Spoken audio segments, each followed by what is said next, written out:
पाठ 8 चंद्रशेखर वेंकट रमन।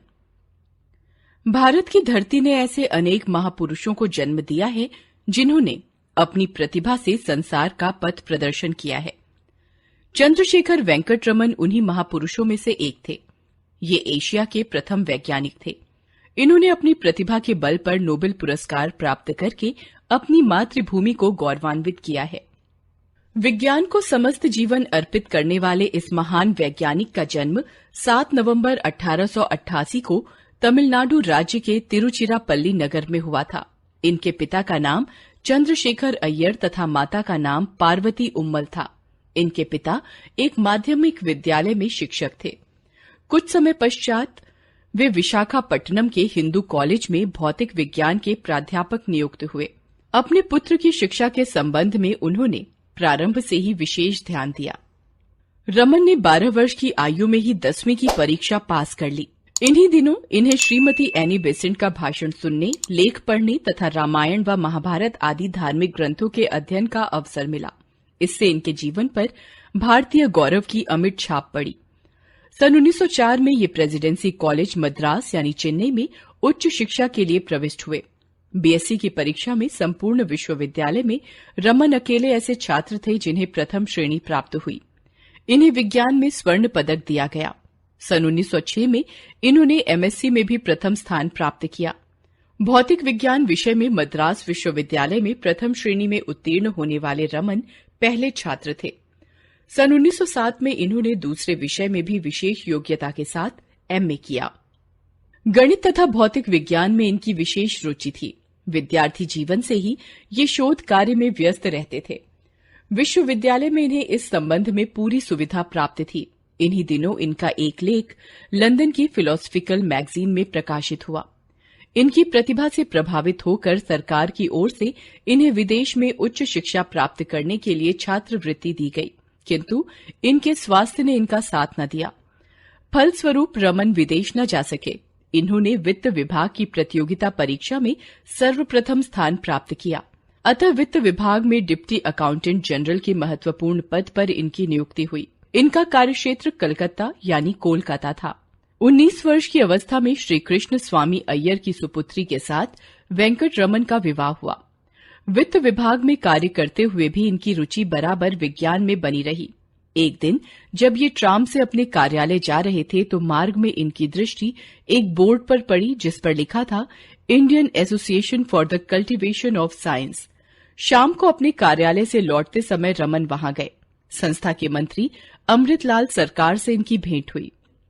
रमन की प्रतिभा से प्रभावित होकर अमृतलाल सरकार ने इन्हें विज्ञान में शोध करने के लिए संस्था की ओर से पूरी सुविधाएं देने का आश्वासन दिया। यहां रमन ने भी अपनी ओर से परिश्रम करने में कोई कसर न छोड़ी। अपने कार्यालय जाने से पहले और कार्यालय से लौटकर ये शोध कार्य में संलग्न रहते थे। इनका विषय था प्रकाश की किरणों का पदार्थों पर क्या प्रभाव पड़ता है और पदार्थ की रचना के अनुसार प्रकाश की किरणों के प्रभाव में क्या अंतर पड़ता है। साथ ही इन्होंने वाद्य यंत्रों के शाब्दिक गुणों पर भी खोज की। अपने प्रयोगों पर ज्यों-ज्यों इन्हें सफलता मिलती गई, इनकी ख्याति को पंख लगते गए। कलकत्ता विश्वविद्यालय के उप कुलपति श्री आशुतोष मुखर्जी ने भी इनकी सफलता से प्रभावित होकर इन्हें कलकत्ता विश्वविद्यालय में अध्यापन कार्य करने के लिए निमंत्रित किया। सन 1917 से वेंकट रमन ने भौतिक विज्ञान में अध्यापन कार्य शुरू किया। सन 1919 में श्री अमृतलाल सरकार का देहावसान हो गया। रमन ने उनके स्थान पर Indian association for the cultivation of science के मंत्री पद का उत्तरदायित्व ग्रहण किया। अब तो यह अपना सारा समय शोध कार्य में ही लगाने लगे। ध्वनि व ध्वनि तरंगों, रंग तथा प्रकाश किरणों व हीरे पर पड़ने वाली किरणों पर इन्होंने शोध कार्य किया और सिद्ध किया कि विभिन्न पदार्थों के अणुओं में भिन्न भिन्न चुंबकीय शक्ति होती है। जब प्रकाश की किरणें उन पदार्थों के अणुओं से गुजरती हैं तो उनसे भिन्न भिन्न रंग दिखाई देते हैं।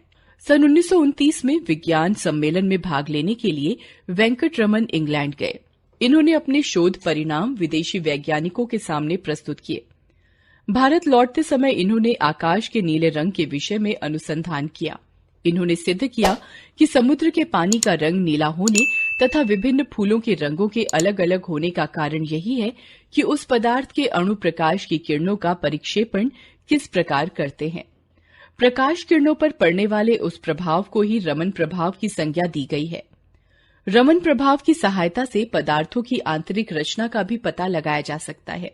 इन खोजों से रमन की गणना विश्व के श्रेष्ठ वैज्ञानिकों में की जाने लगी। वैज्ञानिक जगत इनकी प्रतिभा का लोहा मानने लगा। इनको सन 1928 में मैट्यूसी पदक प्रदान किया गया। सन 1929 में भारत की अंग्रेजी सरकार ने इन्हें सर की उपाधि देकर सम्मानित किया। एक वर्ष बाद सन 1930 में रमन प्रभाव के लिए इन्हें सरकार का सर्वाधिक सम्मानित नोबेल पुरस्कार प्राप्त हुआ। सन 1934 में इन्होंने बंगलौर यानी बेंगलुरु में ही इंडियन इंस्टीट्यूट ऑफ साइंस की स्थापना की और इसकी सहायता से अपना शोध कार्य जारी रखा। बाद में सन 1948 में इन्होंने बंगलौर में ही रमन रिसर्च सेंटर स्थापित किया तथा जीवन के अंत तक वहां काम करते रहे। इसी वर्ष ये भारत के प्रथम राष्ट्रीय प्रोफेसर नियुक्त हुए। सन 1951 में अमेरिका की फिलाडेल्फिया इंस्टीट्यूट द्वारा रमन को फ्रैंकलिन पदक दिया गया। सन 1954 में ये भारत के सर्वोच्च सम्मान भारत रत्न से विभूषित किए गए।